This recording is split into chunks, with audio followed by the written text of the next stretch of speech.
عزیزان گرامی، یہ نعمت بے کراں جو ہمیں ملی ہے، اس کا احساس ہو سکتا ہے آج اکثر لوگ نہ کر رہے ہوں، اندازہ نہ کر پا رہے ہوں۔ اللہ رب العزت نے آپ ہی کو شب برات عطا کی ہے، آپ ہی کو شب قدر عطا کی ہے، جس کے متعلق قرآن کہتا ہے لیلۃ القدر خیر من الف شہر، 1000 مہینوں سے بہتر ایک رات تمہیں عطا کی گئی، تمہاری جھولی میں ہے۔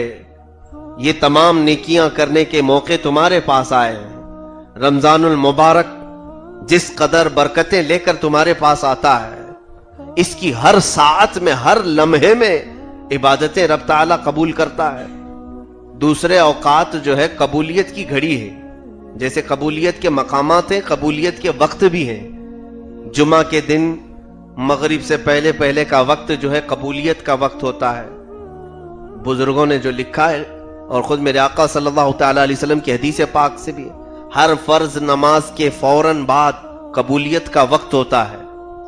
جمعہ کی اذان اور خطبے کے بعد، خطبے کے بیچ میں نہیں بلکہ خطبے اور اذان سے پہلے جو وقت ہوتا ہے اسے وقت مستجاب کہا گیا ہے۔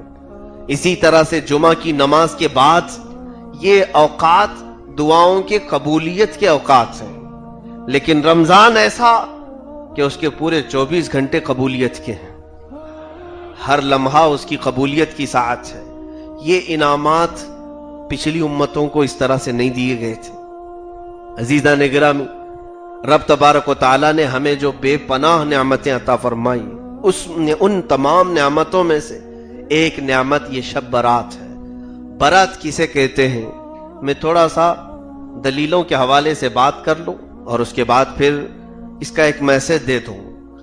ویسے آپ کو بہت طول نہیں دوں گا، آج بہت سارے کام ہیں، ہمیں عبادت بھی کرنا ہے۔ برات کا مطلب ہوتا ہے آزادی۔ آزادی کس چیز سے؟ جہنم سے آزادی، جہنم سے چھٹکارا۔ اس کو عربی میں لیلۃ البرات کہا گیا ہے، یعنی آزادی کی رات۔ آج جو بندہ اللہ تعالیٰ کے حضور مانگا اور اس کی آواز پہنچ گئی، رب تبارک و تعالیٰ کے ہاں وہ مقبول ہوا، تو اس کا نام لکھ دیا جاتا ہے آج یہ آزاد ہے، آج فلاں جہنم سے آزاد ہے۔ بلکہ ایک حدیث پاک میں رسول کریم صلی اللہ تعالیٰ علیہ وسلم فرماتے ہیں بنو کلب کی بکریوں کے بالوں کے برابر۔ ایک خاندان تھا عرب میں جو بکریاں پالتے تھے، ان کی بکریوں کے بال زیادہ ہوتے تھے، ان بکریوں کے بالوں کے برابر لوگوں کو آج اللہ تعالیٰ جہنم سے آزاد کرتا ہے۔ کثرت سے لوگ آج آزاد ہو رہے ہوتے ہیں، اے کاش ہمارا بھی نام آزاد ہونے والوں میں آ جائے۔ جب یہ پکارا جا رہا ہوگا آج کہ فلاں بن فلاں آزاد ہے، فلاں بن فلاں آزاد ہے، فلاں بن فلاں آزاد ہے۔ آزادی کا مطلب ہے برات۔ اب یہاں پر ایک بات میں بہت ساری دلیلیں نہ دیتے ہوئے سمپل کچھ چیزیں سمجھا دوں گا آپ کو کہ عقل میں آ جائے آپ کی۔ آزادی اس کے لیے ہے جس کا ایمان ہو۔ ایمان والے کو جہنم سے آزادی ہے، کفر والے کو نہیں۔ کافر کو کبھی آزادی نہیں ہوگی۔ جہنم میں ایک بار کافر ڈال دیا گیا تو واپس وہ ابدالآباد کے لیے نہیں نکالا جائے گا۔ 100 سال کے بعد بھی نہیں، 1000 سال کے بعد بھی نہیں، 1,00,000 سال کے بعد بھی نہیں۔ کفر پر جو مرا اس کی آزادی نہیں۔ ایمان والا اگر گناہ کرتا تھا، بدعملی کرتا تھا اور پھر دوزخ میں چلا گیا، جس کی بنیاد پر سزائیں پا کر کے وہ پھر آزاد ہو سکتا ہے، تو ایمان والے کی آزادی کی بات میں کر رہا ہوں۔ اب یہاں پر یہ گتھی بھی سلجھ جاتی ہے، بعض لوگ کہتے ہیں یہ کوئی مسئلہ ہی نہیں ہے، برات بھی نہیں، شب برات بھی نہیں، لیلۃ البرات بھی نہیں۔ کچھ لوگ اس کی انکار کرتے ہیں، اسی لیے آج اندھیریاں ہی اندھیریاں ہیں کچھ لوگوں کے ہاں۔ الحمدللہ ہمارے ہاں ماحول خوب روشن نظر آتا ہے۔ اس کو ایک دلیل کے ذریعے سے میں بتاؤں آپ کو، کس کے لیے آزادی اور کس کے لیے نہیں، اس کا فیصلہ آپ ہی کر لیں گے۔ حضور پاک صلی اللہ تعالیٰ علیہ وسلم کی بارگاہ میں ایک صحابی آئے اور انہوں نے کہا، پتے کی بات ہے، یہ دلیل کے طور پر آپ محفوظ رکھ لیں اس کو۔ عرض کیا آقا، ایک یہودی تھا ہمارا دوست، وہ بہت اچھے اچھے کام کرتا تھا، مالدار تھا، لیکن وہ بیمار ہوا، مر بھی گیا، لیکن مرنے سے پہلے اس نے کچھ وصیتیں کی ہیں۔ توجہ، اس یہودی نے وصیتیں کی ہیں. کیا وصیتیں؟ میرے مال سے کچھ فقیروں کو کھانا کھلاؤ، کچھ فقیروں کو کپڑے پہناؤ اور کچھ غلاموں کو آزاد کرو. کھانا کھلانے، کپڑے پہنانے اور آزاد کرنے کی وصیت کی، اور یہ سب کی سب نیکیاں ہیں، سب سے بڑی نیکیاں ہیں، اچھی نیکیاں ہیں. تو اس صحابی نے پوچھا یا رسول اللہ صلی اللہ تعالی علیہ وسلم، کیا ہم اس کی وصیت پر عمل کریں تو اس کا ثواب اسے پہنچے گا؟ ایصال ثواب اسی کو کہتے ہیں نا. یہودی ہے لیکن اچھے کام کرتا تھا اور وصیت کر کے گیا ہے جو پیسے چھوڑا ہے کہ یہ کر کے جاؤ. اب سنیے جواب، اسی میں سب جواب ہے. اللہ کے حبیب صلی اللہ تعالی علیہ وسلم نے ارشاد فرمایا، لو کان مؤمنا لنفعه بها، اگر وہ ایمان والا ہوتا تو یہ سارے کام ضرور اسے قبر میں فائدہ دیتے. سارے کام یہ اس کے مرنے کے بعد اگر تم ایصال ثواب کے طور پر کھانا کھلاتے تو بھی اسے پہنچ جاتا، اگر تم کسی غریب کو کپڑے پہناتے تو بھی اس کو قبر میں فائدہ پہنچتا، اگر تم کسی غلام کو آزاد کرتے تو بھی اس کو فائدہ پہنچتا، قبر اس کی ٹھنڈی ہو جاتی. لیکن شرط کیا ہے؟ ایمان پر مرا ہو. اب یہی ٹکڑا ہے جو دلیل ہے. حضور اکرم صلی اللہ علیہ وسلم نے فرمایا لو کان مؤمنا، اگر وہ مومن ہوتا تو فائدہ دیتا. شب برات کے متعلق بھی، آزادی کے متعلق جو حدیثیں آئی ہیں یہی ہے کہ ہم الحمدللہ اسی طلب میں تو آئے، ایمان ہمارے پاس ہے، ہم آئے ہیں. اور یہی جو بھی فضیلت حدیث میں آئی ہوئی ہیں اس رات کی، اس کے لیے کہ جہنم سے آزادی ضرور ملے گی، مولا آج بخشش کا اعلان ضرور کرے گا. شرط یہ ہے کہ وہ ایمان والا ہو، شرط یہ ہے کہ وہ ایمان والا ہو. اب صاف حدیث موجود ہے ترمذی شریف کی، فرماتے ہیں میرے آقا صلی اللہ علیہ وسلم کہ آج کی رات اللہ تعالیٰ سارے گناہوں کو معاف کرتا ہے دو چند کو چھوڑ کر کے، ایک مشرک کو اور ایک چغل خور کو. چغلی کرنے والے کا نام اس میں آیا ہے، الا مشرکن او شاہین، یہ حدیث پاک کے الفاظ. مشرک کون ہے؟ جو شرک کرتا ہے، اللہ کے سوا کسی اور کی عبادت کرتا ہے. شرک کرنے والے کی آج مغفرت نہیں، چغلی کرنے والے کی آج مغفرت نہیں.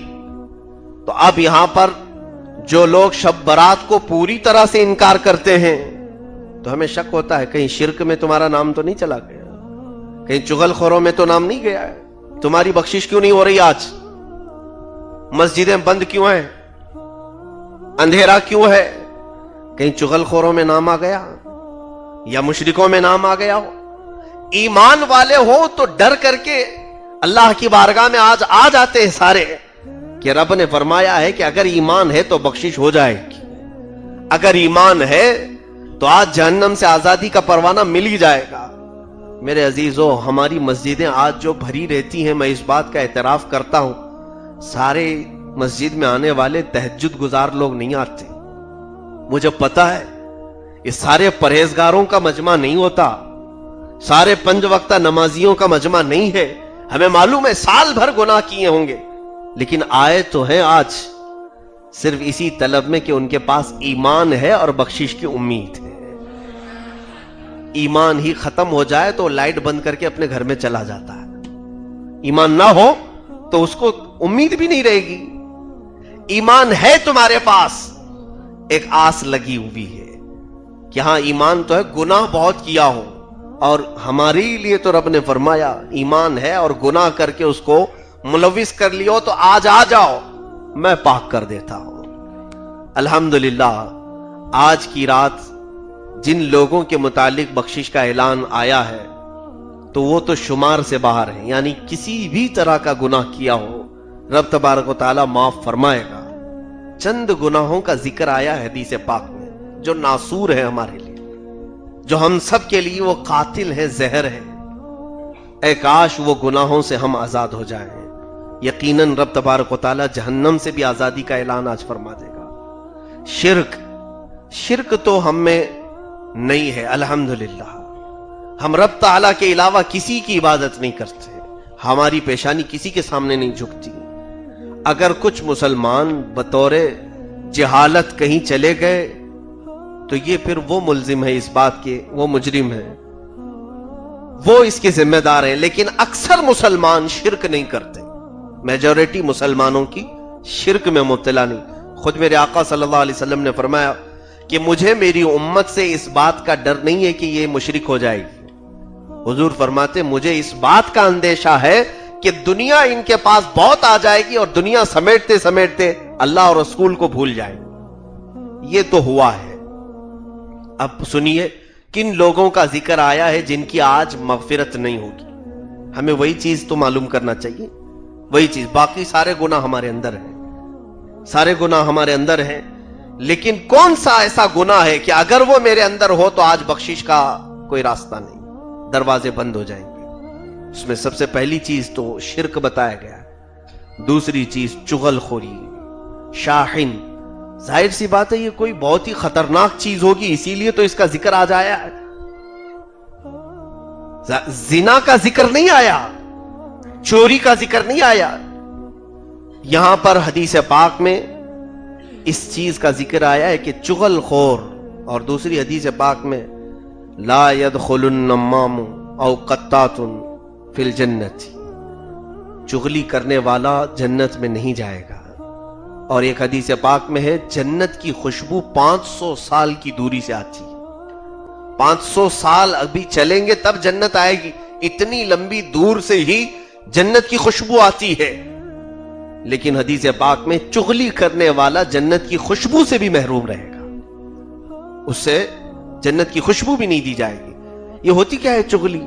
اس کی بات لے جا کر اسے پہنچا دینا، اس کی بات لے جا کر اسے پہنچا دینا۔ اس میں کئی گناہ ایک ساتھ ہیں، امانت میں خیانت بھی ہے۔ تمہارے دوست نے تمہیں رازدار سمجھ کر کے کچھ بتایا تھا اور تم اس بات کو لے جا کر کے اس کے دشمنوں کے پاس پہنچا دی، یا کسی ایسے کے پاس پہنچا دیا جس سے اس کا دل کھٹا ہو گیا اور تم دو لوگوں کی دشمنی کا ذریعہ بنے۔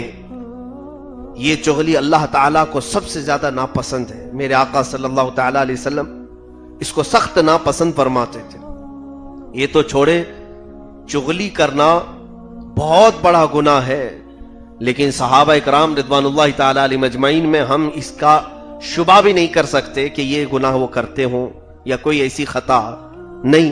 لیکن ایک چھوٹی سی بات تھی، ہم اپنے اعتبار سے چھوٹی کہہ رہے ہیں۔ حضرت حنانہ ابو لبابہ رضی اللہ تعالیٰ صحابی، مدینہ طیبہ میں حضور صلی اللہ تعالیٰ علیہ وسلم نے میٹنگ لی تھی کہ یہودیوں کے ساتھ کیا کرنا ہے، جو جنگ خندق میں دھوکہ دیے تھے۔ حضور پاک صلی اللہ علیہ وسلم کے مشورے میں یہ طے پا گیا تھا کہ بوڑھوں کو جلا وطن کر دیں گے شہر سے باہر اور جوانوں کو مار دیں گے، انہوں نے دھوکہ دیا ہے۔ لیکن حضور نے فرمایا تھا یہ میٹنگ کی بات کہیں باہر نہ جائے۔ حضرت ابو لبابہ ایک جوان صحابی، وہ باہر چل رہے تھے، یہودیوں نے انہیں پکڑ لیا، بہت اصرار کر کے منتیں سماجتیں کر کے پوچھا کہ کیا مشورہ ہوا ہے، کچھ تو بتاؤ، کچھ تو بتاؤ۔ انہوں نے کہا نہیں بتا سکتا، یہ راز ہے رسول اللہ کا۔ اپنی پرانی دوستیاں یاد دلائی، انہوں نے صرف اپنی گردن کے پاس ہاتھ یوں کر کے اشارہ کیا، یعنی قتل کر دیے جاؤ گے، مارے جاؤ گے، اتنا خالی اشارہ کیا اور چلے گئے وہاں سے۔ وہ اتنا اشارہ پا کر کے سارے یہودی مدینہ چھوڑ کر بھاگ گئے۔ بات میرے آقا صلی اللہ علیہ وسلم تک پہنچ گئی۔ حضور نے شام کے وقت بلایا صحابہ، پوچھا کون ہے جو ہماری محفل کی بات باہر تک پہنچایا؟ صحابہ اکرام ان کا عقیدہ تو یہ تھا کہ اگر نہ بھی بولے تو وہ رسول جانتے ہیں، ان کو معلوم۔ سیدھے کھڑے ہو گئے حضرت ابو لبابہ، کہا یا رسول اللہ صلی اللہ علیہ وسلم، بولا تو کچھ نہیں، میں نے صرف اشارہ کیا تھا۔ حضور پاک صلی اللہ علیہ وسلم کا جلال دیکھیں اس وقت، سارے صحابہ سے فرمایا آج سے ابو لبابہ سے نہ کوئی سلام کرے گا نہ کوئی بات کرے گا، سوشل بائیکاٹ کی طور پر، یعنی مقاطعہ جسے کہتے ہیں، کوئی لین دین نہیں ہوگا، نہ ان کے گھر کوئی آئے گا نہ ان سے کوئی بات کرے گا۔ وہ کافر نہیں ہوئے، اسلام سے نہیں نکل گئے، لیکن ان کو بائیکاٹ کر دیا گیا، ایسے بائیکاٹ کہ حضور پاک صلی اللہ علیہ وسلم بھی ان سے بات نہیں فرماتے تھے۔ اللہ کے نبی جو رحمت للعالمین ہے بات نہیں فرمائے۔ کتنے دن گزر گئے جانتے ہیں آپ؟ مہینہ گزر گیا۔ وہ ابو لبابہ کیا کرتے تھے؟ اپنی اس خطا پر پچھتاتے پچھتاتے انہوں نے مسجد نبوی کی ایک ستون پر اپنے آپ کو رسیوں سے باندھ لیا تھا، ان کی بیوی ان کو باندھ کر کے چلی جاتی تھی، کھانے کے وقت کھولا جاتا تھا، نمازوں کے وقت کھولا جاتا تھا، پھر وہ ستون سے انہیں باندھ دیا جاتا تھا۔ یہ سزا حضور کی طرف سے نہیں تھی، انہوں نے خود اپنے طور سے مول لیا تھا کہ میں اس قدر گر گیا اس راز کو باہر پہنچا کر کے کہ اب میں ستون سے باندھے جانے کے قابل ہوں۔ یہ ان کی اپنی فکر تھی۔ عزیزان گرامی، مہینہ گزر گیا اس واقعے کو ہو کر، رب تبارک و تعالیٰ نے پھر قرآن میں ان کی برات کا، ان کی بخشش کا، ان کی مغفرت کا اعلان فرمایا۔ تب حضور نے اپنے ہاتھوں سے ان کی رسی کھولی۔ یہاں پر مجھے بات اس لیے سمجھانا ہے کہ صحابی رسول سے چغلی کا شبہ بھی ہم نہیں کر سکتے کہ وہ چغلی کر سکتے ہوں، لیکن ان سے صرف اتنی بات ہوئی تھی کہ حضور کی محفل کی ایک بات انہوں نے اشارے سے دوسروں کو بتایا، اس پر رسول اللہ صلی اللہ تعالی علیہ وسلم نے اس قدر معاتبہ فرمایا کہ ان سے بات نہیں کی۔ اور آج جن لوگوں کی زندگی ہی پوری چغلی میں گزر رہی ہو، اس کی باتیں وہاں لے جا کر پہنچانا، کچھ لوگوں کا صبح سے شام تک کام ہی یہی ہے، رپورٹنگ کرنا۔ وہ ایسا لگتا ہے کہ انہوں نے نیوز ایجنسی خریدی ہوئی ہے، بڑے انٹرسٹ کے ساتھ، بڑے شوق کے ساتھ نیوز جمع کرتے ہیں۔ تمہیں ضرورت کیا ہے اس چیز کی؟ دنیا بھر کی نیوز تمہیں چاہیے۔ کس کے گھر میں کیا پکا ہے وہ تمہیں معلوم، کس کے گھر میں کتنی عورتیں ہیں وہ تمہیں معلوم، کس کے گھر میں آج جھگڑا ہوا ہے وہ تمہیں معلوم۔ محلے کے باہر کھڑے ہو کر کے یہی ساری چیزیں ڈسکس ہوتی ہیں۔ اور اس کے بعد اگر تمہارے دوست نے کچھ تم سے مشورہ لے لیا کہ میرے گھر میں آج فاقہ چل رہا ہے، غربت کی وجہ سے یا کمائی یا دھندا مندہ پڑا ہوا ہے، کچھ قرضہ چاہیے، اس نے تو تم کو اپنا اچھا دوست سمجھ کر کے ذکر کر دیا تھا، تم سے ہو سکے تو دے دیے، نہیں تو پھر 4 لوگوں کے پاس کہنے لگے دیکھا اس کی حالت بہت خراب ہے، مجھے بتایا اس نے اس کے گھر میں چولہا نہیں جل رہا ہے۔ یہی چغلی ہے۔ تم نے اس کی عزت کو نیلام کیا کئی لوگوں کے سامنے۔ اور حدیث پاک سنو، میرے آقا صلی اللہ علیہ وسلم فرماتے ہیں جس نے اپنے کسی بھائی کے عیب کو کھولا، قیامت کے دن وہ سب کے سامنے ننگا کیا جائے گا، اسے ذلیل کیا جائے گا۔ کیا یہ چغلی کرنے والے بہت دودھ کے دھلے ہوتے، پاک ہوتے؟ تمہارے خود کے بھی بہت سارے عیب ہیں، جب قیامت کے دن کھلیں گے تب پھر پتہ چلے گا۔ تم اپنے اصلی بیٹوں کو منہ نہ دکھا سکو گے، تمہاری ماں تم سے بھاگ جائے گی، تمہارے باپ اور رشتہ دار تم سے دور بھاگیں گے جب تمہارے عیب کھولے جائیں گے قیامت کے دن۔ عزیزان گرامی، رب تبارک و تعالی نے پردہ ڈال رکھا ہے تو آپ بھی دوسروں کے اوپر پردہ ڈالیں۔ کسی چیز کا اگر علم ہو جائے اسے چھپا دیں۔ جانتے ہیں آپ، میت کے ساتھ ہمیں حکم یہ دیا گیا ہے کہ میت کو نہلانے والوں کے متعلق بھی مسئلہ یہ رکھا گیا ہے کہ اس کے قریبی لوگ نہلائیں، اس کا جس پر زیادہ اعتماد تھا وہ لوگ نہلائیں، دیندار جو ہو وہ نہلائے۔ میں اس مسئلے کو پڑھا، پہلے یہ سوچتا تھا کہ اس میں کیا ضرورت ہے نہلانے میں، جس کو نہلانا آ جاتا ہے وہ نہلائے۔ کہا نہیں، شریعت نے کس قدر حفاظت رکھی مسلمانوں کی، مومنوں کی۔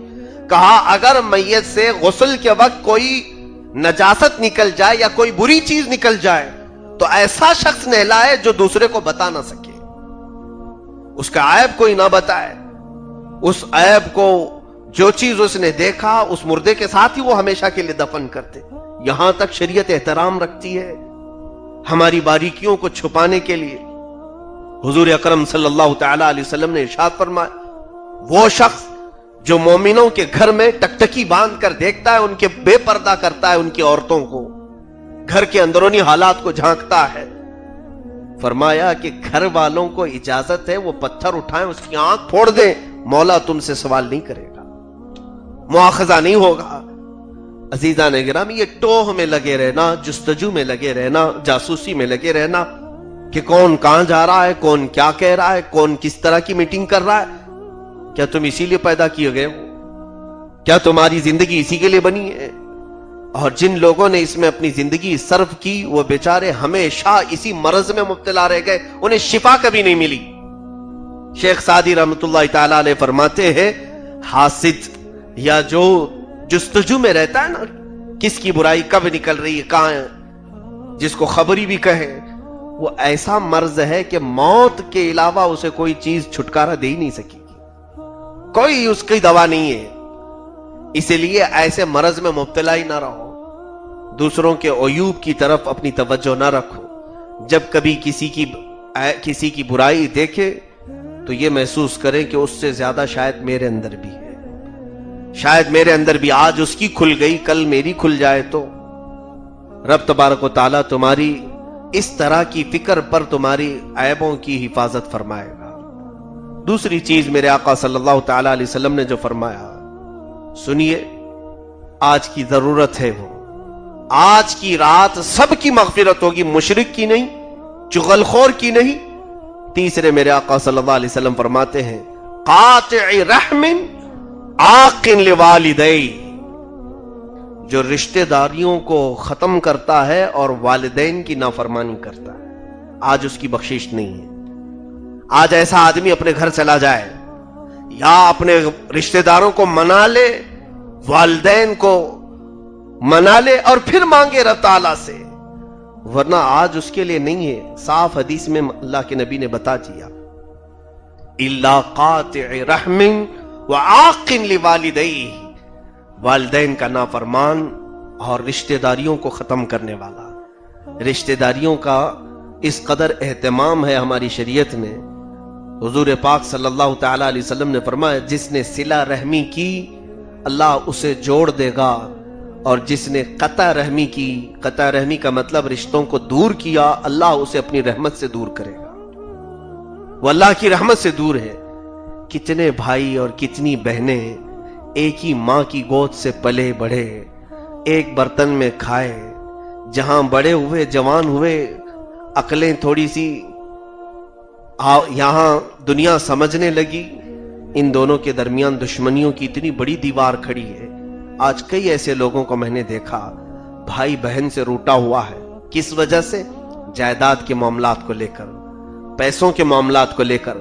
باپ مر گئے، بہن بھائی سے ناراض ہے، بھائی بہن سے ناراض ہے۔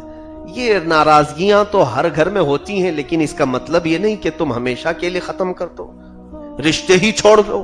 اور بلکہ اب تو باضابطہ والدین اپنے بچوں کی تربیت اس بات پر کرتے ہیں کہ بیٹا تمہاری پھوپھی شیطان ہے، اس کے پاس جانا نہیں، وہ چڑیل ہے، پھوپھی کے پاس جانا نہیں۔ ماں بچوں کو یہ سمجھاتی ہے، اور دوسرے باپ کسی اور سے دور رکھنے کی بات کرتا ہے کہ تیرے چاچا لوگ تیرے دشمن ہیں، کچھ کھلا پلا دیں گے، زہر ڈال دیں گے۔ تمہاری جو کڑواہٹ تھی تم نسلوں میں منتقل کرتے جا رہے ہو۔ کیا یہ گناہ سلسلہ وار کرو گے؟ کنٹینیو قیامت تک چلے گا تمہاری نسلوں میں؟ میرے عزیزو، یہی چیز تو مٹانے میرے آقا تشریف لائے تھے۔ اوس و خزرج دو خاندان مدینے میں ایسے لڑتے تھے کہ ان کی لڑائیاں پوری دنیا میں مشہور ہے۔ 120 سال تک جنگ لڑے دو خاندان، 120 سال تک۔ کس بنیاد پر جانتے ہیں آپ؟ ایک طرف اوس خاندان، ایک طرف خزرج خاندان۔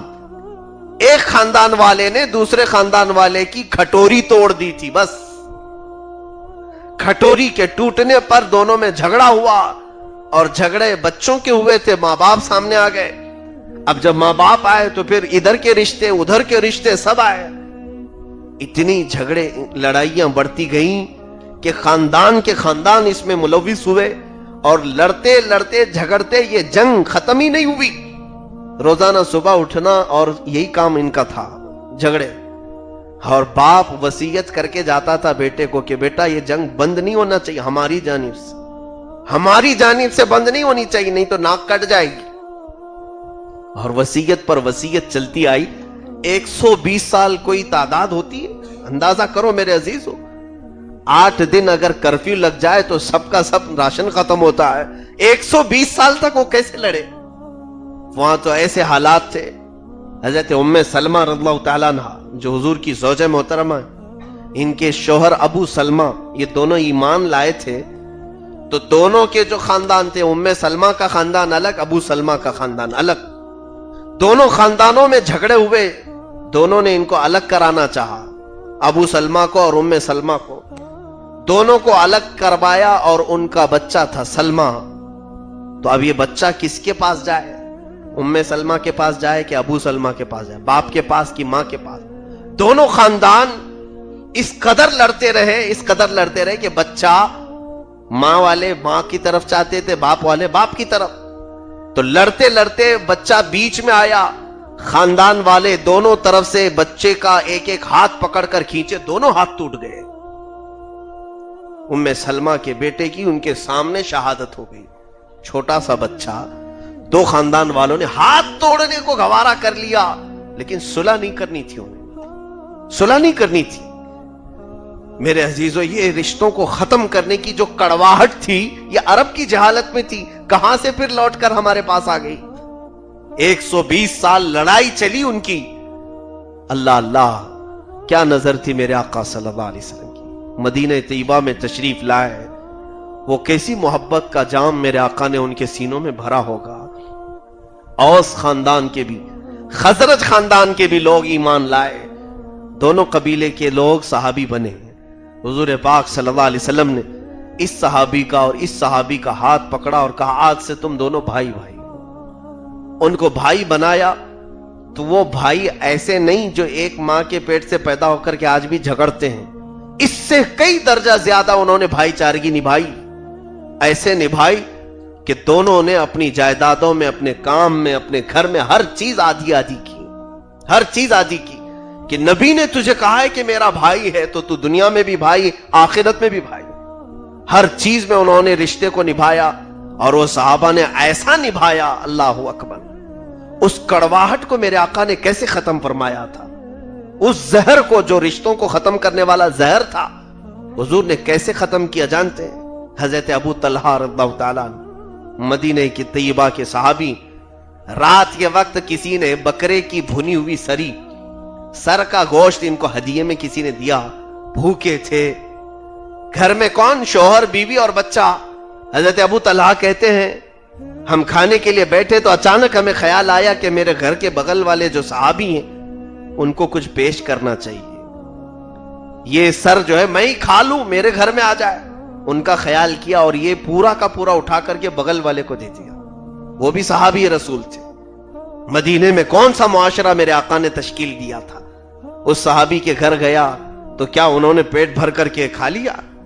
وہ دوسرے صحابی، انہوں نے دیکھا کہ مجھے آج ہدیہ آیا ہے، میرے بغل میں جو صحابی ہیں ان کو پوچھ لیتا ہوں کہ شاید ان کی ضرورت ہو. انہوں نے اپنے بغل والے کو دیا. حدیث پاک میں موجود ہے وہ رات بھر وہ گوشت کی سری گھومتی رہی، پھر حضرت ابو طلحہ کے گھر آ گئی. کتنے گھروں میں گئی، ہر صاحب یہی سوچتا ہے شاید مجھ سے زیادہ بھوکے وہ میرے بغل والے ہوں گے. یہاں سگے بھائی اور بہن کے لیے ہم یہ نہیں سوچتے جو اللہ کے نبی نے صحابہ میں یہ سوچ پیدا کر دی تھی. یہ حیرت انگیز انقلاب میرے آقا نے ان کے درمیان پیدا کیا تھا. اس کا عشر عشیر بھی ہمارے پاس نہیں، اس کا 5% بھی آج پورے معاشرے میں نہیں. بلکہ آج تو حالات ایسے ہیں کہ رشتوں میں کئی لوگوں کی میتیں ہوتی ہیں، پتہ بھی نہیں رہتا. اور کچھ لوگ صرف اس لیے نہیں جاتے کہ میری اس سے کبھی بنی نہیں ہے، آج جا رہا ہے وہ دنیا سے تو کیا کرنے جاؤں. ابھی چند دنوں پہلے کی بات ہے، میں سفر تھا، عمرہ کے سفر پر تھا. تو حاجی صاحبان کو اکثر میں جو 2-3 وصیتیں کرتا ہوں اس میں سے ایک یہی ہے. سب سے پہلے اس سفر پہ جانے سے پہلے میں یہی کہتا ہوں اپنا کھانا پاک کر لو، حلال رزق پاک کر لو. دوسرا یہ ہے کہ کسی کا قرضہ ہو تو آزاد ہو جاؤ، اس سے سبکدوش ہو جاؤ، پہلے وہ ادا کرو، پھر اللہ کی بارگاہ میں جانا. تیسرے یہ کہ اگر تمہارے رشتوں میں کوئی ناراض ہے تو اسے منا لو. ایک صاحب اتنے ڈھیٹ تھے، انہوں نے کہا کہ میں جا نہیں سکتا ان کے پاس، سگے بھائی ہیں، بڑے بھائی ہیں. کہا کہ وہ اپنی داستان سنانا شروع کی. میں کہا مجھے اس کی ضرورت نہیں، تمہارے گھریلو میٹر ہے، کیا کیا ہوا تھا میں سننے بیٹھوں تو بہت لمبا چلا جائے گا. ہمارا کہنا صرف اتنا ہے کہ ایک بار فریضہ تو ادا کر کے آؤ. اللہ تعالیٰ قرآن میں فرماتا ہے، 25ویں پارے کی آیت ہے، ادفع باللتی ہی احسن فاذا الذی بینک وبینہ عداوۃ کأنہ ولی حمیم. تم اچھی اور پیاری چیز سے کسی کڑواہٹ کو دور کرو، اللہ فرماتا ہے تمہارے اور اس کے درمیان جو دشمنی ہے اللہ وہ گہری دوستی میں بدل دے گا. یہ کام تو رب تبارک و تعالیٰ کا ہے. دلوں کو نرم کرنا، دلوں کو موم کرنا، یہ رب ذوالجلال کا کام ہے. تم ابتدا تو کرتے، شروع تو کرتے. آج رشتوں کو ختم کیے ہوئے لوگ بہت سارے بیٹھے ہوں گے. میں ان سب سے گزارش کروں گا کہ آج کی رات فضول جانے نہ دو. کیا خبر کہ اگلی شب برات تک تم زندہ ہوگے یا پھر جنازہ نکل جائے گا. کوئی ہم میں سے یہ نہیں جانتا کہ اگلی شعبان جو اگلے سال آنے والی ہے ہم اس مسجد میں ہوں گے یا نہیں, یا پھر قبر میں ہوں گے یا کسی اور جگہ ہوں گے. واللہ اعلم بالصواب. آج رب تبارک و تعالی فرشتوں کو حکم دے رہا ہوگا کہ فلاں کی موت لکھ دو, فلاں کی موت لکھ دو. کئی تو بوڑھے لوگوں کی موت لکھی جا رہی, کئی بچوں کی اور کئی جوانوں کی بھی موت لکھی جاتی. آج موت کی کوئی عمر نہیں, سب آج لکھا جا رہا ہے. اس لیے اگر آج کی یہ رات ضائع ہو گئی تم سے, کیونکہ حدیث میں ہے مشرک کی آج کوئی حاجت نہیں پوری کی جائے گی, اور چغل خور کی آج دعائیں آسمان تک نہیں پہنچیں گی. تیسرا, وہ جو رشتوں کو ختم کر کے آیا ہے اس کی کوئی آج اس کے رونے گڑ گڑانے سب یہیں رہ جائیں گے. تمہاری یہ تمام چیزیں آہو بکا نہیں پہنچے گی. تم کسی اور کا حق طلب کر کے بیٹھے ہو, تم کسی اور کے حق کے نیچے دبے ہوئے ہو. اس چیز سے اپنے آپ کو چھٹکارا دلا دو. پھر رب تبارک و تعالیٰ ایسا کریم ہے کہ تمہارے ہاتھ اٹھنے کی دیر ہے کہ وہ بخشش کا دروازہ پہلے کھولتا ہے, تمہارے طلب سے پہلے. میرے عزیزو, چوتھی چیز جو میں نے عرض کیا ہے, حدیث پاک کے نچوڑ میں کئی حدیثوں میں یہ الفاظ آئے ہیں, سب کو ملا کر کے میں عرض کر رہا ہوں. عاق لوالدی, جو اپنے والدین کا نافرمان ہے اس کی بھی آج کوئی دعا آسمان تک نہیں جاتی. حدیث پاک میں تو یہاں تک الفاظ آئے ہیں, کوئی گھر ایسا ہو جس میں ماں باپ کو ستانے والا بندہ رہتا ہو, حضور فرماتے میرا دل یہ چاہتا ہے کہ میں اس کے گھر کو آگ لگا دوں, دنیا میں آگ لگا دوں. ایسا سخت ترین حکم میرے آقا نے بیان فرمایا.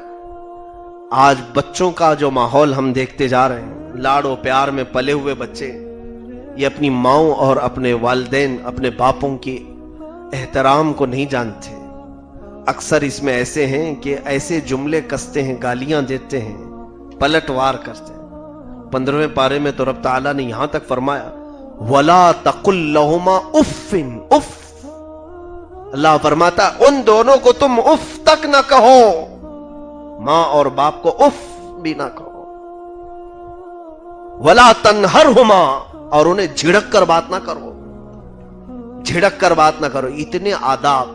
اچھا ایک آیت یہ میں یہ بھی بتا دوں, وَقَضَى رَبُّكَ أَلَّا تَعْبُدُوا إِلَّا إِيَّاهُ وَبِالْوَالِدَيْنِ إِحْسَانًا. اللہ تعالیٰ اپنی عبادت کا ذکر فرمایا. اللہ نے, تمہارے رب نے یہ فیصلہ کیا ہے کہ تم سوائے رب کے کسی کی عبادت نہیں کرو. اللہ کی عبادت کا ذکر آیا, اس کے فوراً بعد اگر کوئی ذکر کرتا ہے قرآن میں, مولا فرماتا ہے وَبِالْوَالِدَيْنِ إِحْسَانًا, والدین کے ساتھ اچھا سلوک کرو. عبادت کے فوراً بعد والدین کا ذکر آیا ہے.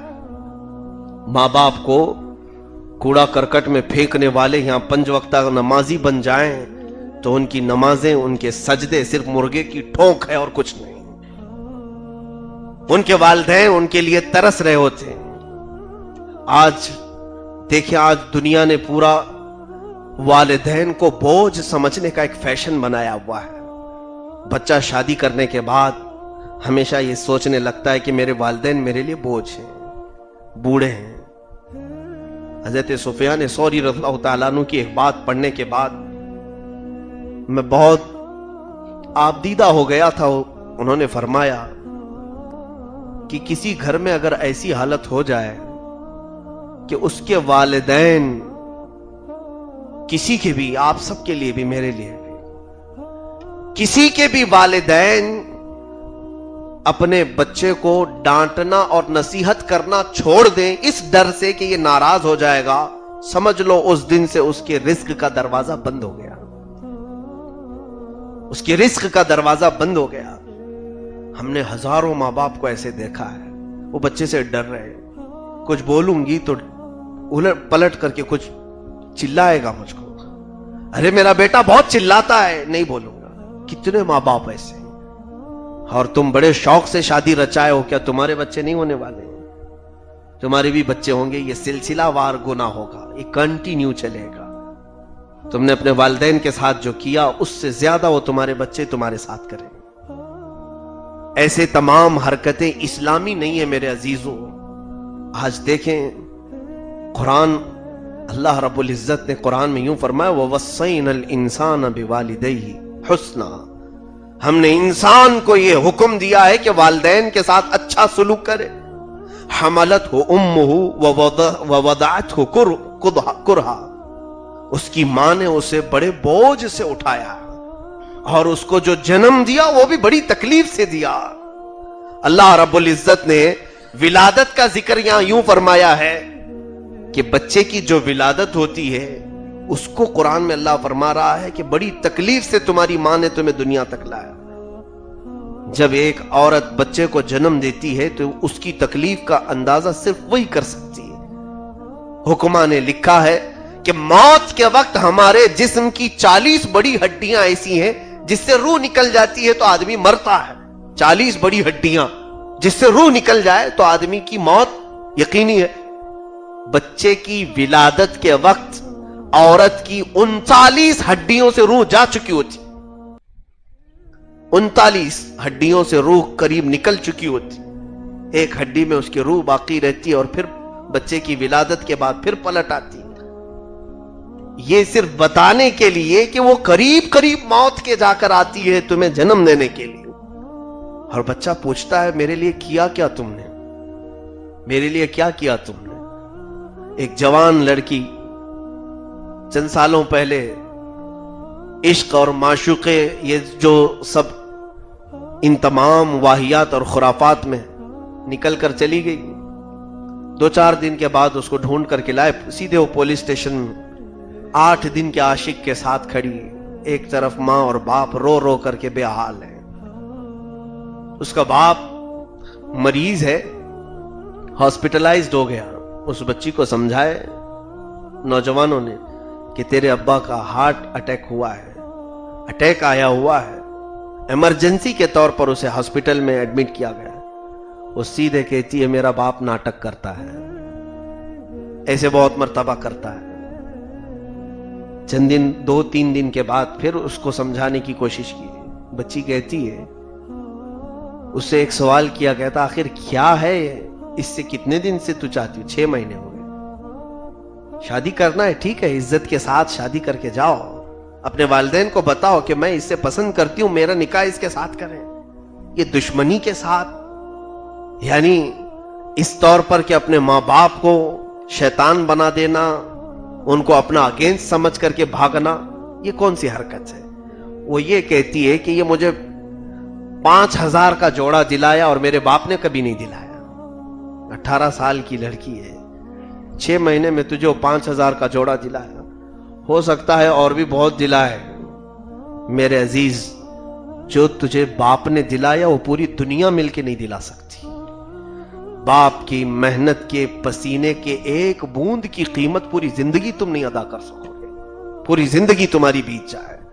تمہیں پتا ہے والدین جو اپنے بچے کے لیے کرتے ہیں، کبھی آپ نے محسوس نہیں کیا ہوگا، ماں ہمیشہ روٹیاں پکاتے پکاتے اپنے ہاتھوں کو داغ لیتی ہے۔ اکثر عورتوں کے ہاتھ جلے ہوئے دیکھے، روٹیاں تمہیں نرم کھلانے اور گرم گرم اتار کے دینے کے لیے ہمیشہ توا اس کے ہاتھ پہ لگ جاتا ہے اور وہ گرم روٹی لا کر تمہیں پروستی ہے۔ چند دنوں کے بعد جب اس کا بڑھاپا آ جائے، تم اپنی نوی نویلی دلہن کو لے کر کہتے ہو ماں تنگ کر چکی ہے ہمیں، ماں ہمارے لیے بوجھ ہو چکی ہے۔ یہ بھی معاملات میں نے دیکھے۔ ایک مسجد میں تراویح پڑھانے کے لیے تھا، ایک بوڑھی عورت ہے 70 سال کے قریب، پیٹ جھکی ہوئی ہے، وہ آئی جماعت مسجدوں میں ہمارے ہاں فیصلے ہوتے ہیں، میرے پاس اس نے لیٹر بھجوایا کہ مولانا میرے 2 بیٹے ہیں، ایک کھیتی باڑی کرتا ہے اور ایک نوکری کرتا ہے، دونوں میں کوئی مجھے اپنے گھر پہ رکھنے کو تیار نہیں، آپ ان دونوں میں سے کسی ایک کو کہہ دیں کہ میرے بڑھاپے کو سنبھال لیں، میں ان کے بچوں کو چھیڑ چھاڑ کچھ نہیں کروں گی۔ ماں کی یہ چیز دیکھ کر بہت رونا آیا تھا۔ اس کے بعد جب وہ دونوں ناہنجار قسم کے حیوانوں کو بلایا گیا، دونوں کو دونوں اپنا پلہ جھاڑنے لگے کہ اس کو کہو کہ یہ کھیت میں رہتا ہے اپنی ماں کو رکھے، میں تو نوکری پر رہتا ہوں، دیکھ نہیں پاؤں گا میں۔ وہ کہتا ہے میں اتنے سالوں سے دیکھ رہا ہوں، اب اس کو کہیں آپ۔ اللہ اکبر۔ ایک معاملہ یہ ہے، یہ دونوں جھگڑ رہے تھے، مسجد کے دروازے پر کھڑے ہو کر کے اپنے پلوں سے آنسو پوچھتے ہوئے اس خاتون کو میں نے ہاتھ اٹھائے ہوئے دیکھا۔ اے اللہ، اس سے اچھا تھا کہ کوئی اولاد ہی نہ ہوتی، سکون سے زندگی گزر جاتی، ایک آس لگ جاتی ہے بچوں سے کہ یہ ہمارے بڑھاپے کے سہارے بنیں گے۔ اس کے برعکس ایک واقعہ میں نے سنا تھا عرب کا۔ عرب میں ایک بوڑھی خاتون کے لیے کیس ہوا تھا، وہاں مقدمہ چلا تھا کورٹ میں۔ ایک مسئلہ یہ بھی ہے کہ اس کے دو بیٹے، ایک 70 سال کا، ایک 80 سال کے قریب کا، اور وہ عورت کتنے سال کی ہوگی؟ کافی بوڑھی عورت۔ اس کو ویل چیئر پر لایا گیا ہے۔ دونوں بچے اس بات پر جھگڑ رہے تھے، 80 سال کا بوڑھا ہو گیا ہے، وہ کہتا ہے ماں کو میں رکھوں گا، اور چھوٹا بیٹا یہ کہتا ہے کہ اتنے سال سے اس نے ماں کو پالا ہے، اب میں پالوں گا، مجھے اس نے موقع ہی نہیں دیا ماں کو رکھنے کا۔ یہاں بھائیوں میں تکرار ہوئی اور کورٹ تک گئے، لوگ کورٹ تک گئے، مقدمہ چلا، اور دنیا کا شاید ایسا پہلا مقدمہ ہوگا۔ جج سنتے ہوئے حیران تھا، یہ خود بوڑھے ہیں دونوں بیٹے، اور اپنی ماں میں کو کوئی چھوڑنے کو تیار نہیں۔ کہا دونوں سمجھوتا کر لو، دونوں سمجھوتا کرنے کو تیار نہیں۔ پھر جج نے بھرے مجمع میں ماں سے پوچھا کہ تو کس کے ساتھ رہنا چاہتی ہے؟ اس عورت نے کہا یہ دنیا کا سب سے مشکل سوال ہے میرے لیے دونوں عزیز ہیں، دونوں بچے میرے لیے عزیز ہیں۔ ایک میں تصویر کا ایک رخ یہ بھی بتا رہا ہوں، اللہ تعالیٰ کے میں سمجھتا ہوں یہ محبوب لوگ ہیں جن کو یہ نعمت ملی ہے، والدین کی محبت، اطاعت اور فرما برداری۔ جج تنگ آ گیا، اور اس کے بعد مقدمے کی سنوائی بڑھتی گئی۔ پھر پوچھا گیا کس کے گھر میں کتنے دن رہی، یہ رپورٹ لائی جائے۔ بڑے بھائی جو 80 سال کا ہے، بڑا لڑکا، اس کے گھر میں کثرت سے وہ ماں رہی، اکثر زندگی اس کے پاس گزاری، اور چھوٹا والا اس کے گھر آتی جاتی تھی، چند دن رہتی تھی۔ اس نے مقدمے میں یہ پروف پیش کیا کہ ماں کی خدمت کا کیا صرف حقدار وہی ہے، میں نہیں ہوں؟ اس کے گھر اتنے دن وہ رہ چکی ہے، میرے گھر رہنے کی آپ اجازت دی جائے، پرمیشن دی جائے۔ تو اب جب مقدمہ ختم کے قریب آیا تو جج نے فیصلہ یہ سنایا کہ میری طرف سے یہ فیصلہ ہے، دنیا کا پہلا شاید اس طرح سے حکم آرڈر ہو رہا ہو عرب کی اس عدالت میں۔ اس جج نے کہا کہ میں یہ چاہتا ہوں کہ تم 80 سال کے ہو چکے ہو، اب تمہارے لیے خود بڑھاپا آیا ہے، تمہیں خود اپنے دیکھ بھال کی ضرورت ہے۔ تو رونے لگا، کہا نہیں جج صاحب ایسا نہ کہیں، میں میری ماں کے لیے اب بھی بچہ ہوں، وہ مجھے بیٹا ہی کہتی ہے، بچہ ہی کہتی ہے، 80 سال کا ہو گیا ہوں، لیکن میں آج بھی میری ماں کو اٹھا سکتا ہوں۔ جج نے کہا کہ تاریخ یہ بتا رہی ہے کہ کثرت سے تیرے گھر میں تیری ماں رہی ہے، اور آج عدالت اس بات کا فیصلہ سناتی ہے کہ ماں اب بقیہ زندگی چھوٹے بیٹے کے گھر گزارے گی۔ یہ فیصلہ آیا، پوری کورٹ میں وہ دھاڑے مار مار کر رونے لگا۔ وہ بوڑھا کیا کہتا ہے جانتے ہیں کہ ہائے افسوس، میں اتنا بوڑھا کیوں ہو گیا کہ میرے بڑھاپے نے میری ماں کو مجھ سے چھین لیا، کاش میں بھی تھوڑا کم عمر کا ہوتا تو جج مجھے میری ماں دے دیتا، ایسا بڑھاپا میرے لیے لعنت بن گیا، عذاب بن گیا۔ یہ جملے آج بھی ہمیں ہلا دیتے ہیں، اے کاش والدین کے فرما بردار ایسے بھی ہو۔ عزیزان گرامی، ہمارے بچے جب والدین کو چھوڑ کر گھر سے بھاگتے ہیں، انہیں دھمکیاں دیتے ہیں کہ میں گھر چھوڑ کر کے چلا جاؤں گا، اور ان کی اس دھمکی پر والدین ان کو سہلاتے رہتے، ان کی ہر ناجائز خواہش پوری کرتے رہتے، ان کی جو چیز، کیونکہ بچے ویک پوائنٹ جانتے ہیں اپنے ماں باپ کا۔ ایک دن بچہ باہر بھاگ کر کے چلا گیا، ماں پوری رات نہیں سوتی، پتہ نہیں کہاں چلا گیا، ماحول اچھا نہیں ہے، کوئی اچک لے جائے گا، پولیس حوالات میں بند کرے گی، نشیڑی لوگوں کے ساتھ ہو جائے گا، طرح طرح کے خیالات آتے ہیں، اور پھر سوچتی ہے وہ ایک چیز ہی تو مانگا تھا، دلا ہی دیتے نا، موبائل ہی تو مانگا تھا دلا دیتے ہیں، بائک مانگا تھا نا دلاتے ہیں۔ ایسے اپنے ماں باپ کو دھمکا دھمکا کر کے ہر چیز کو حاصل کر لیا بیٹے نے، ہر چیز حاصل کر لیا۔ اور جب تمہارے پاس ساری خواہشیں تمہاری جمع ہو گئی، ان بوڑھوں کو تمہیں دیکھنے تک کی تو نوبت نہیں آتی۔ تمہیں معلوم نہیں کتنی جگہوں سے وہ قرضے لے کر کے تمہاری خواہشات پوری کرتے ہیں، کتنی جگہ سے وہ ادھار لے کر کے تمہارے پیٹ کو بھرتے ہیں۔ میں ان بچیوں سے بھی کہوں گا، کیا تمہارے ماں باپ تمہیں سجنے سنورنے کا سارا سامان نہیں لا کر کے دیتے؟ بچیوں کے لیے وہ اس طرح سے اپنے باہیں پھیلاتے ہیں۔ میرے عزیزو، اللہ تعالیٰ نے ہر ماں کی ممتا میں یہ اپنے بچوں کی فکر ڈالی ہے۔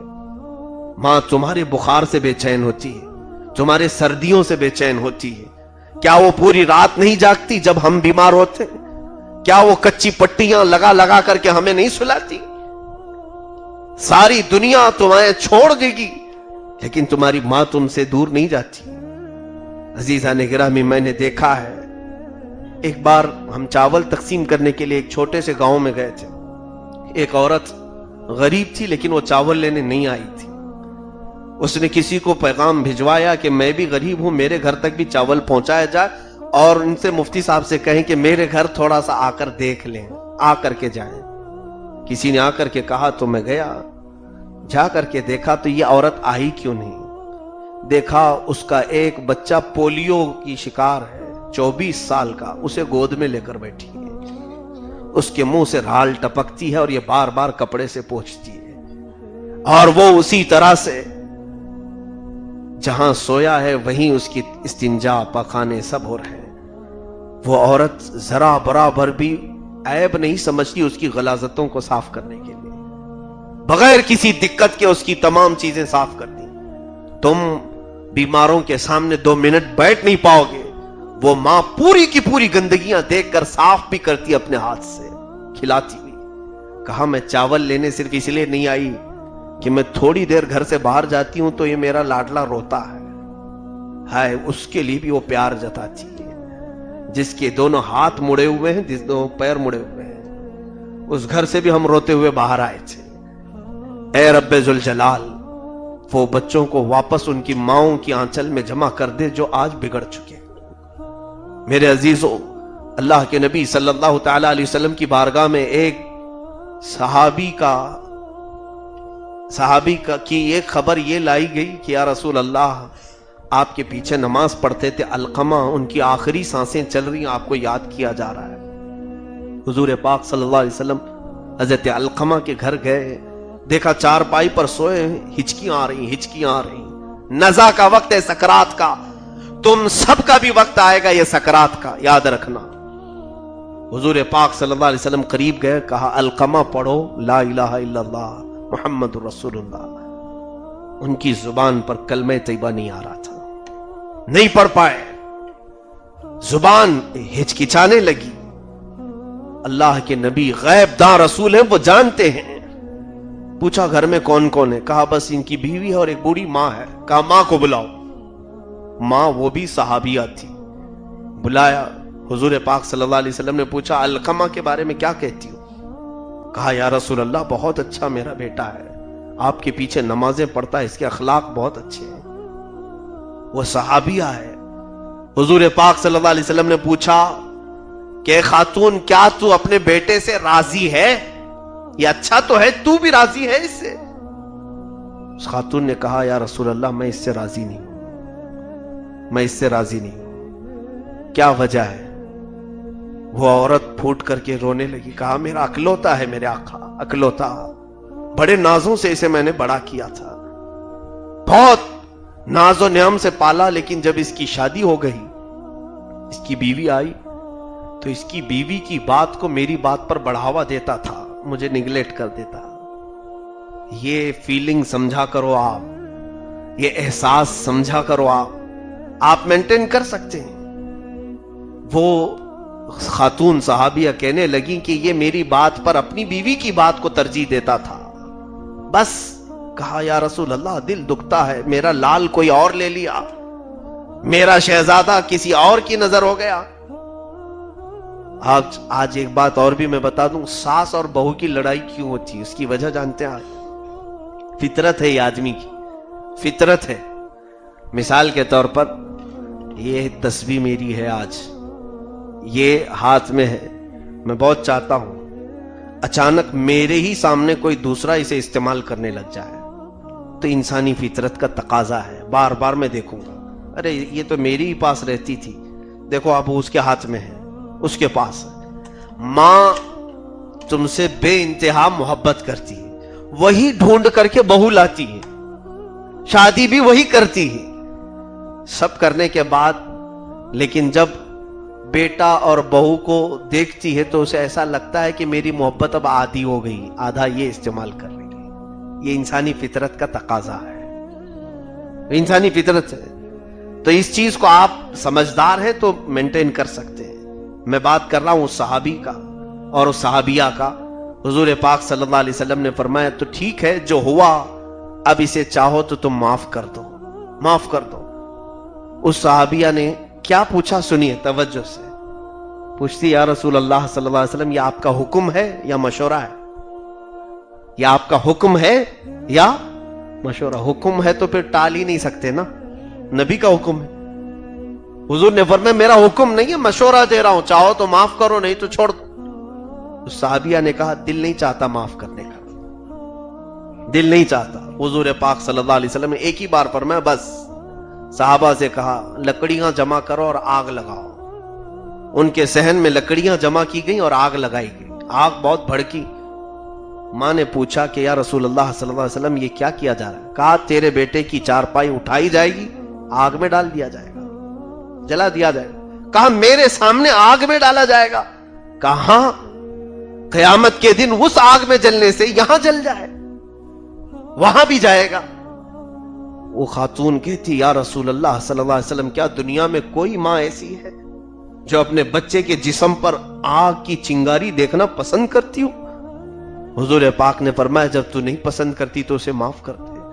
وہ دل کھول کر کہنے لگی یا رسول اللہ میں راضی ہوں میرے علقمہ سے، میں راضی ہوں میرے علقمہ سے، اسے میرے سامنے نہ جلائیں، وہ جیسا بھی تھا میں راضی ہو گئی ہوں۔ ادھر یہ ماں پکار رہی ہے، ادھر بستر پر سوئے ہوئے حضرت علقمہ کی زبان پر لا الہ الا اللہ جاری ہے، اور اس کے بعد ان کی روح قفس انصری سے پرواز کر گئی، انتقال ہو گیا۔ صحابی کی بات میں کہہ رہا ہوں، ہمارا اور تمہارا شمار کس مقام میں ہوگا؟ والدین کے ساتھ جھڑک کر کے بات کرنا، ان کو پلٹوار کرنا۔ ایسے بھی ہم نے معاملات دیکھے، ماں باپ الگ ہیں، کورٹ میں بیٹا الگ ہے، بیٹیاں الگ ہیں، ایک مقدمہ لڑا جا رہا ہے باپ اور ماں کے خلاف، بچے الگ ماں باپ الگ۔ کون سی دنیا میں جی رہے ہو آپ؟ ان تمام معاملات میں سمجھتا ہوں مسلمان تو اس حالت میں ہونا ہی نہیں چاہیے، ہونا ہی نہیں چاہیے۔ ایک اور بات میں بتا دوں، ایک صحابی رسول باپ اور بیٹے میں تکرار ہوئی، یہاں ادب کیا ہے میں آپ کو بتاؤں۔ باپ اور بیٹے میں تکرار ہوئی، کیا کس بات پر؟ جو بیٹا کماتا تھا، وہ بھی صحابی ہیں، وہ بھی صحابی ہیں، کماتے تھے تو ان کے باپ جو ہے اس میں سے مال لے لیتے تھے کہ تو جو کما رہا ہے یہ مجھے بھی دے۔ اس بات پر دونوں میں تکرار ہوتی تھی اور یہ دونوں چل پڑے۔ بیٹے نے کہا یہ فیصلہ میں رسول اللہ کے پاس لے کے جاؤں گا، آپ جو میرے ساتھ کر رہے ہو میں حضور کے پاس یہ فیصلہ کراؤں گا۔ تو باپ کو یہ احساس ہوا کہ آج بیٹا مجھے مقدمے میں لے کے جا رہا ہے، چلو ٹھیک ہے، حضور کے پاس فیصلے کے۔ چلتے چلتے راستے میں اس صحابی کے زبان سے اشعار نکلنے لگے، عربی لوگ تھے اور فی البدی شعر بھی بولتے تھے۔ وہ اپنے بچے کی محبت میں اس کی پوری زندگی بتانے لگے۔ وہ جو صحابی تھے، باپ تھے، کہا اے بیٹے تجھے پتا ہے جب تو گود میں تھا تو میں تجھے تھپکیاں دیتے دیتے آدھی رات نکال دیتا تھا، صبح آدھی نیند کے ساتھ پھر کام پہ چلا جاتا تھا، میں اپنی اونگ اپنی نیند سب تیری نیند پر وار دیا تھا، اور جب تو بیمار ہوتا تھا مجھے ایسا لگتا کہ میرا ٹکڑا بیمار ہے، میرا جسم بے چین ہوتا تھا، میں اپنے پھٹے جبے سے چھاؤں کر کے تجھے دھوپ سے بچاتا تھا، میں اگر کھانے پینے کی چیز میرے پاس آ جائے تو پہلے اس میں سے تجھے کھلاتا تھا، اور تجھ سے بچ جائے تو میں کھا لیتا تھا. یہ تمام چیزیں وہ عربی میں بولتے جا رہے تھے. ادھر رسول کریم صلی اللہ علیہ وسلم تک پہنچے باپ اور بیٹا. اللہ کے نبی صلی اللہ تعالی علیہ وسلم کے پاس جبرائیل امین آئے. عرض کیا آقا یہ باپ اور بیٹے کا فیصلہ بعد میں سنائیں. رب تبارک و تعالیٰ یہ چاہتا ہے کہ پہلے اس کے باپ نے جو اشعار کہے وہ سن لیں آپ. راستے میں جو بولتا آ رہا تھا باپ وہ سن لیں آپ. جبرائیل نے آ کر حضور سے عرض کیا.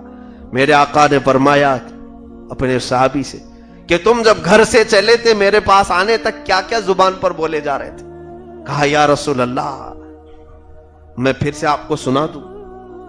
حضور کو اس چیز کی خبر کر دی گئی. وہ باپ سنانا شروع کرتے ہیں. میرے آقا صلی اللہ علیہ وسلم تو یتیم پیدا ہوئے تھے.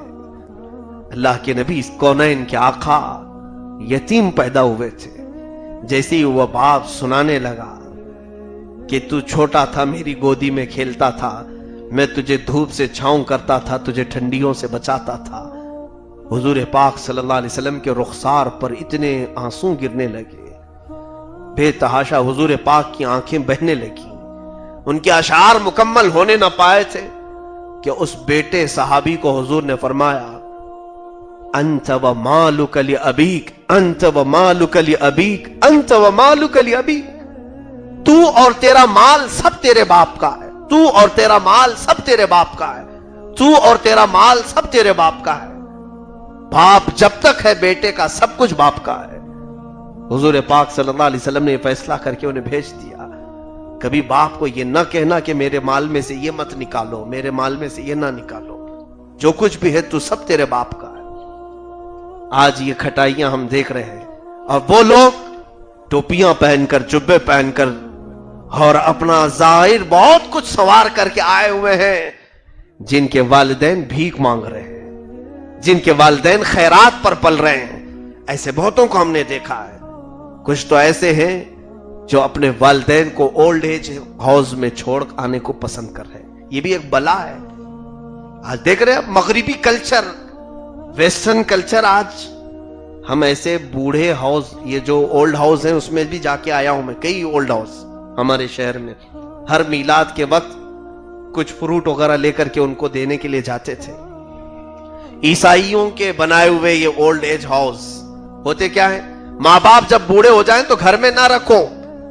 عرب میں بھی میں نے دیکھا ہے, مصر میں بھی کئی جگہوں پر اب ایک ایسا سینٹر بنایا جاتا ہے جہاں پر آپ اپنے ماں باپ کو لا کر چھوڑ کر کے جاؤ, گورنمنٹ سنبھالے گی. ان کے کھانے پینے کا سب گورنمنٹ سنبھالے گی, یا کوئی خیراتی کمیٹی جو ہوتی ہے, جو زکوٰۃ پر چلنے والی کمیٹی, وہ تمہارے ماں باپ کو سنبھالے گی. اکثر نوکری والے, نوکری پیشہ لوگ اپنے ماں باپ کو اولڈ ایج ہاؤس میں چھوڑا رہے ہیں.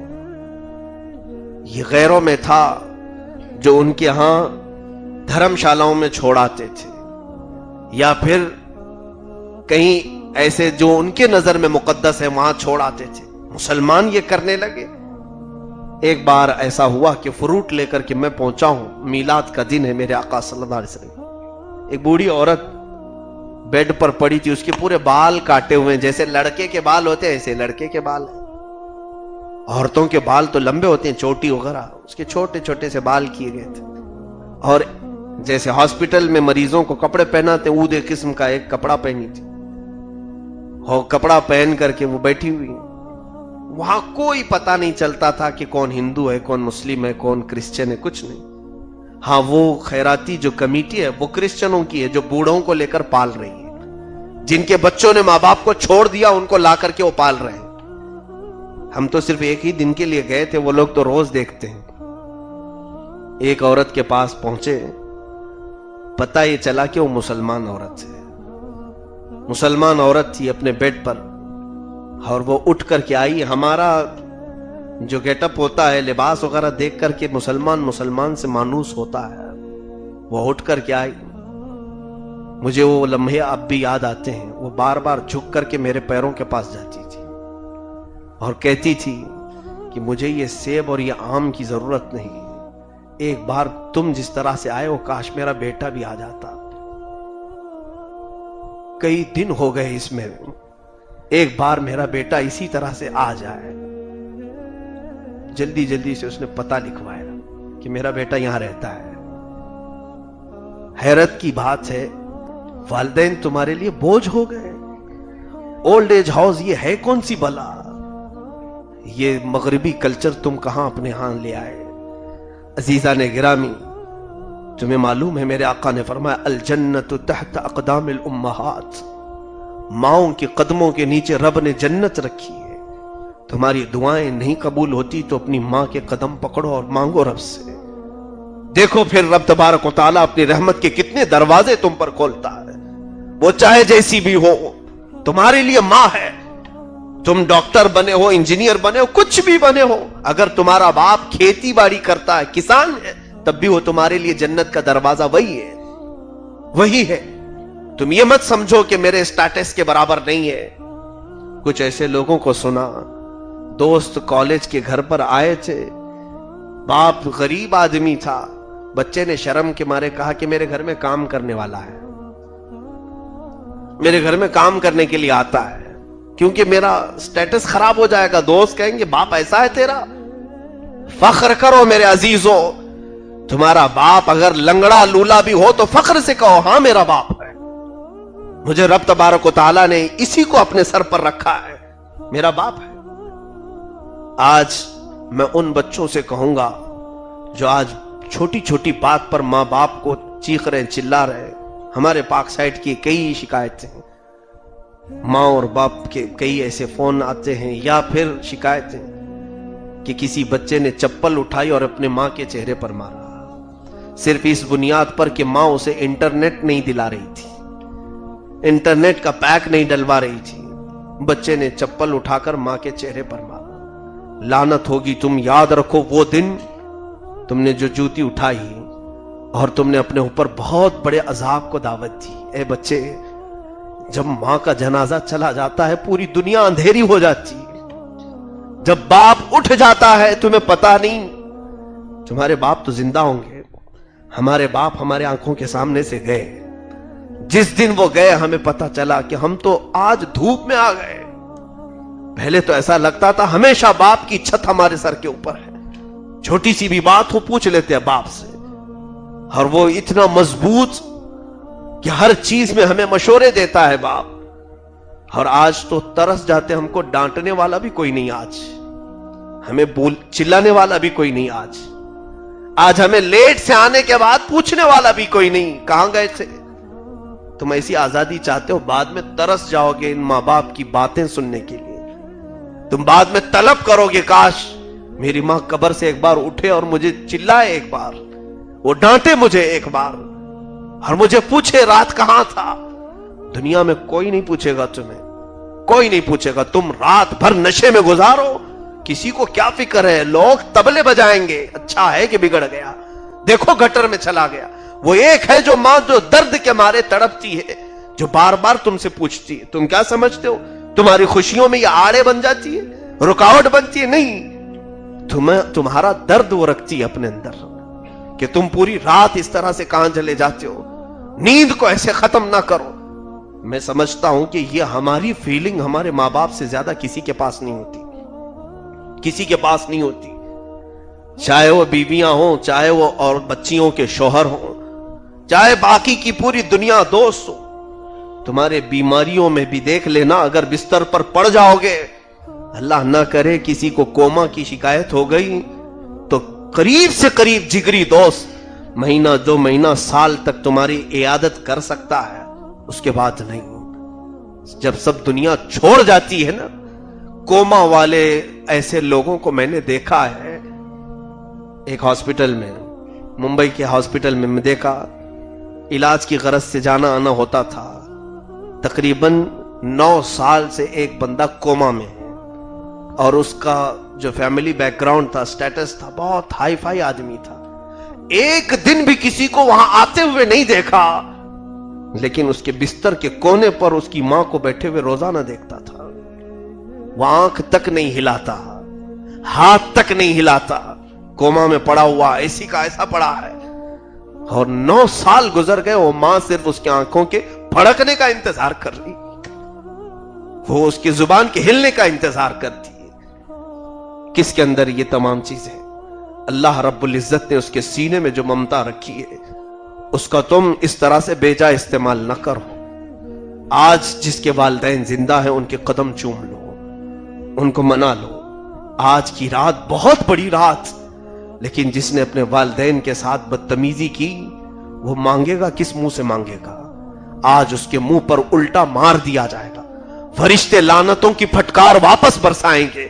تو رب سے مانگنے آیا ہے آج شب برات میں؟ تیری ماں تو تیرے بارے میں وہاں اندر گھر میں کیا کیا کہہ رہی ہے؟ تو اپنے باپ کو روٹھا ہوا چھوڑ کر مسجد میں آیا ہے، تو اپنی ماں کو رلا کر کے مسجد میں آیا ہے۔ میں ان سب سے گزارش کروں گا اپنے والدین کو محبت کے ساتھ پیار سے سمجھا لو۔ ارے یہ ہے بھی اتنے جذباتی، ہزار روٹ جاؤ تم ان سے، ہزار روٹ جاؤ، 10 سال کے بعد بھی ایک بار بھی اگر تم مسکرا کر کے قریب آ گئے پھٹ جاتے، پھیل جاتے اور گلے لگ جاتے۔ ان کے اندر وہ چیز اللہ تعالیٰ نے غیب سے رکھی ہے۔ ڈھیٹ تو ہم بنتے ہیں، ڈھیٹ تو یہ بچے بنتے ہیں، وہ ہر پل تمہارا واپس پلٹنے کا انتظار کرتے ہیں۔ جن والدین کی آج گھر سونے ہیں ان کے بچوں کی وجہ سے، میں دعا کرتا ہوں مولا ان بچوں کو واپس ان کے آنچلوں میں پہنچا دے۔ ان والدین کے قدموں میں مولا ان بچوں کو پھر سے واپس ڈال دے جو دوستوں کی نظر ہو گئے ہیں۔ آج آؤ، یہی 4 چیزوں کی طرف مجھے میسج دینا تھا۔ آج مشرک کی آج کوئی دعا قبول نہیں، چغل خور کی کوئی دعا قبول نہیں، اسی طرح رشتوں کو ختم کرنے والے کی کوئی دعا قبول نہیں، اسی طرح سے والدین کا آنکھ نافرمان کی دعا آج قبول نہیں۔ اگر کوئی ہے تو سچے دل سے توبہ کرے پھر مانگے۔ اللہ آج مغفرت کے دروازے کھلے خود رکھا ہے، خود فرماتا ہے آسمان اول پر مولا نزول کرتا ہے، آسمان اول پر، اور فجر کے طلوع ہونے تک صدا خود رب تعالیٰ دیتا ہے۔ اے میرے بندوں میں سے کوئی ہے ایسا جو مجھ سے بخشش پوچھے میں آج اسے بخش دوں گا، کوئی مجھ سے مغفرت پوچھے میں اسے بخش دوں گا۔ وہ خود رب تبارک و تعالیٰ خود تم سے اعلان فرما رہا ہے۔ تو یہاں پر تو آج ہمارے مانگنے کی رات ہے، لیکن یہ چیزیں ہم میں سے ہٹ جائیں۔ اللہ رب العزت کی بارگاہ میں دعا ہے مولا کہنے سننے سے زیادہ عمل کی توفیق عطا فرما۔ جن کے والدین با حیات ہیں مولا انہیں راضی کرنے کی توفیق عطا فرما۔ ہمارے والدین کے سائے دراز فرما، جن کے دنیا سے جا چکے والدین ان کی قبروں پر رحمتوں انوار کی بارشیں فرما۔ مولا ان کو قبروں میں ہمارے اعمال سے سکون پہنچا دے، ہمارے اعمال صالحہ سے انہیں روشنی پہنچا دے۔ کریم خدا آج کی رات ہم سب کی عبادتوں کو شرف قبولیت عطا فرما، ان عبادتوں کو ہماری نجات کا ذریعہ اور جنت پہ جانے کا ذریعہ بنا دے۔ وصلی اللہ تعالی علی خیر خلق محمد وآلہ واصحابہ اجمعین، وآخر دعوانا الحمد للہ رب العالمین۔